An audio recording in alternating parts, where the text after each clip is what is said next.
नमस्कार दोस्तों, स्वागत है आपका देश दुनिया की बड़ी खबरों में।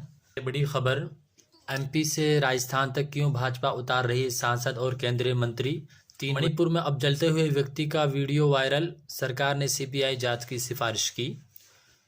दूसरी सबसे बड़ी खबर, योगी आदित्यनाथ के इस बयान के पाकिस्तान में चर्चे, किस बात पर भड़के गए पड़ोसी मुल्क। चौथी सबसे बड़ी खबर, रेवड़ी कल्चर पर चुनाव आयोग के तीखे सवाल, सीईसी से बोले जनता को पूरे होंगे वादे। चौथी सबसे बड़ी खबर, गाजा पट्टी पर कहर बरपा रही है इजराइल की सेना, नेतन्याहू की कसम ने यूएन चीफ को चिंता में डाला। सबसे बड़ी खबर, दिल्ली से आम आदमी पार्टी के नेता अब अमानतुल्लाह खान के ठिकानों पर ईडी का पड़ा छापा, संजय सिंह की गिरफ्तारी के बाद आपके लिए नए संकट। खलीफा का हो गया बड़ा नुकसान, फलस्तीन के समर्थन के बाद डील से निकाली गई। अब हमास की खैर नहीं, इजराइल के साथ उतरे यूके, अमेरिका समेत कई देश दे दी खुली चेतावनी। सबसे बड़ी खबर, हमास के हमले के बाद लाशों से पट गया इजराइल का गांव, 10% आबादी खत्म। की सबसे बड़ी खबर, दोपहर 12 बजे चुनाव आयोग ने मध्य प्रदेश, राजस्थान और छत्तीसगढ़ समेत 5 राज्यों के चुनाव की तारीख का ऐलान किया है। फिर कुछ ही घंटों के अंदर भाजपा ने मध्य प्रदेश में 57 उम्मीदवारों की तीसरी लिस्ट जारी कर दी है। इसके साथ ही राजस्थान के 41 उम्मीदवारों की पहली और छत्तीसगढ़ में 64 कैंडिडेट की भी दूसरी लिस्ट जारी हो गई है। तीनों राज्यों में कॉमन बात यह रही, भाजपा ने चुन चुनकर सांसदों और मंत्रियों तक को मैदान में उतार दिया है।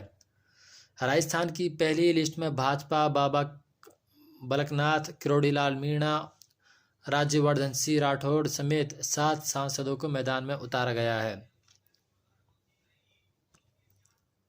दूसरी सबसे बड़ी खबर, मणिपुर में अब जलते हुए एक व्यक्ति का वीडियो वायरल हुआ है। सोमवार को राज्य सरकार ने इस मामले की सीबीआई जांच की है।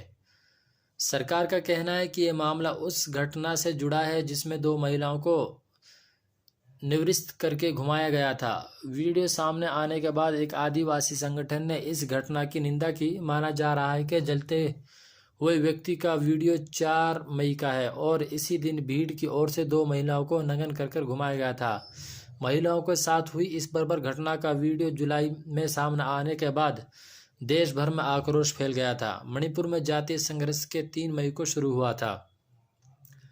सोशल मीडिया मंचों पर रविवार को कई यूजर्स की ओर से शेयर किए गए 7 सेकंड के वीडियो में एक मृत व्यक्ति को जलाते हुए दिखाया गया है। इसके बैकग्राउंड में स्थानीय भाषा में बोल रहे लोग की आवाज़ें और गोलियों की आवाज़ सुनी जा सकती हैं। सुरक्षा सलाहकार कुलदीप सिंह ने कहा, हमने घटना की पुष्टि की है और पता चला है कि ये 4 मई को हुई थी।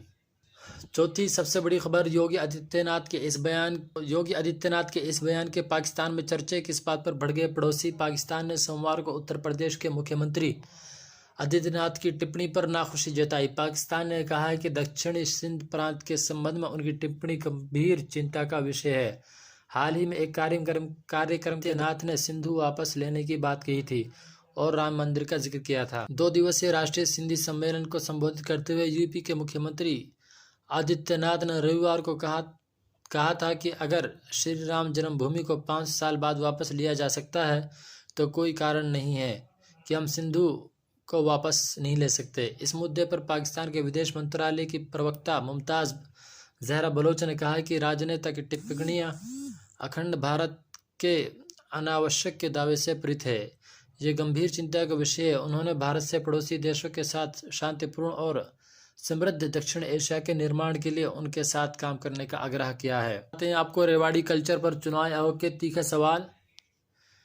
रेवाड़ी कल्चर यानी मुफ्त की योजनाओं को लेकर चुनाव आयोग ने राजनीतिक पार्टियों पर बड़े सवाल उठाए हैं। मुख्य चुनाव आयुक्त राजीव कुमार ने कहा है कि राजनीतिक दल चुनाव से पहले बड़ा तड़का लगाते हैं। उन्होंने कहा कि एक राज्य में एक ऐलान किया जाता है और फिर दूसरे राज्य में उससे भी बढ़कर ऐलान होता है। मुझे समझ में नहीं आता आखिर 5 साल तक इस तरह की घोषणाएं और वादे क्यों नहीं किए जाते। चुनाव से पहले ही मुफ्त वाली योजनाओं के वादे क्यों किए जाते हैं। इलेक्शन कमीशन ने कहा है कि राजनीतिक दलों ने रेवड़ी कल्चर को बढ़ावा देना अपना अधिकार समझ लिया है और वो अपने घोषणा पत्र में बड़े बड़े दावा करते हैं, वही जनता को ये भी जानने का अधिकार है कि जिन मुफ्त योजनाओं का वादा किया गया है, आखिर उनको पूरा करने के पीछे प्लान क्या है। इसके लिए बजट कहाँ से आएगा, क्या लोगों पर टैक्स का बोझ बढ़ाया जाएगा या फिर कुछ योजनाएं बंद कर दी जाएंगी। आज की सबसे बड़ी खबर इजराइल से। गाजा पट्टी पर कहर बरसा रही इजरायली सेना। नेतन्याहू की कसम ने यूएन चीफ को चिंता में डाला। हमास के आतंकी हमले के जवाब में इजरायली सेना फलस्तीनी आतंकियों के ठिकानों को बर्बाद कर रही है। अभी तक हमास के 500 ठिकानों को नेस्तनाबूद किया जा चुका है। फलस्तीन के अधिकारियों का कहना है कि बिजली, पानी और भोजन के संकट से जूझ रहे गाजा पट्टी पर बड़े पैमाने पर आम नागरिक मारे जा रहे हैं। इजराइल तो गाजा पट्टी में करीब 700 लोग मारे जा चुके हैं। Israeli PM Benjamin Netanyahu Gaza पट्टी में हमास के ठिकानों को मलबे में बदलने की कसम खा चुके हैं। इजराइल की प्रतिज्ञा ने संयुक्त राष्ट्र में चिंता बढ़ा दी है। महासचिव एंटोनियो गुटरेस ने फलस्तीन में रह रहे आम लोगों पर चिंता जताई है। साथ ही कहा कि सैन्य अभियान अंतर्राष्ट्रीय मानवीय कानून के अनुसार सख्ती से संचालित किया जाना चाहिए। इजराइल ने गाजा पट्टी में हमास के ठिकानों रह रहे आम लोगों से जगह जल्दी खाली करने की चेतावनी दी थी। इजरायली पीएम नेतन्याहू कसम खा चुके हैं कि वे हमास के ठिकानों को मिट्टी में मिला देंगे। शनिवार तड़के हमास के आतंकियों ने इजराइल पर रॉकेट की वर्षा की थी। इजराइल के अधिकारियों का कहना है कि उनकी समा में मरने वालों की संख्या करीब 900 है। एक और खबर बताते हैं आपको। राज्यसभा सांसद संजय सिंह की गिरफ्तारी के बाद आम आदमी पार्टी का मुसीबत से हो गया। ईडी ने आपके विधायक अमानतुल्लाह खान के ठिकानों पर छापेमारी की है। मंगलवार सुबह विधायक के ठिकानों पर ईडी की टीम पहुंची है। मनी लॉन्ड्रिंग से जुड़े एक केस में केंद्रीय जांच एजेंसी ने छापेमारी की है। अमानतुल्लाह खान ओखला से आम आदमी पार्टी के विधायक हैं और उन पर भ्रष्टाचार के आरोप लग चुके हैं। एक केस में एसीबी ने उन्हें गिरफ्तार भी किया था। बताया जा रहा है कि दिल्ली एंटी करप्शन और सेंट्रल ब्यूरो ऑफ इन्वेस्टिगेशन की ओर से अमानतुल्लाह खान पर दर्ज के आधार पर ईडी ने कार्रवाई की शुरुआत की है। ये मामला दिल्ली वक्फ बोर्ड से संबंधित है, जिसके चेयरमैन अमानतुल्लाह खान है।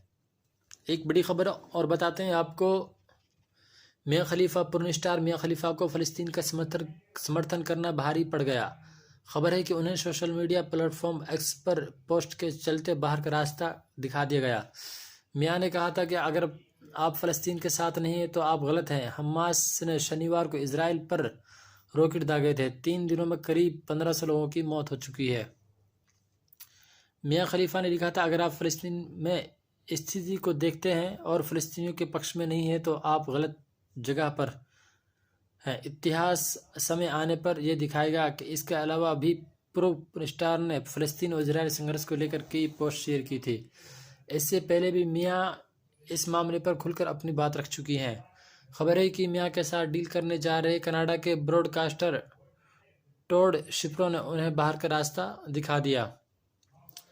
शिप्रो ने लिखा, मियां खलीफा ये बहुत ही ड्रामा ट्वीट है। आप समझें कि आपको इस डील से निकाला जा चुका है। यह बहुत ही ख़राब है और घृणित से